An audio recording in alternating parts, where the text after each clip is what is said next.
Maswerteng gabi po mga ka-STL. Narito na po ang resulta ng STL Batangas para sa araw na to, 3rd November 15, 2025. Araw ng Sabado. Naway ang mga natayan niyo po mga numero kanina ay manalo nawa ngayong gabing ito, 8:30 PM. Kaya't kunin niyo na po ang inyong mga ticket. Narito na po ang resulta, ang mga numerong nanalo sa STL Batangas. Ngayong gabing ito, November 15, 2025, 8:30 PM, third draw. Result 20 at 8. In exact order.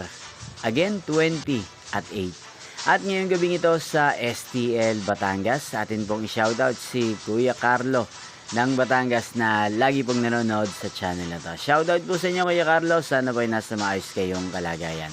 At sa lahat po ng mga taga Batangas, shoutout po sa inyo pong napanood ang resulta ng STL Batangas. Magkita-kita pong muli tayo bukas ng alas 12 ng tanghali.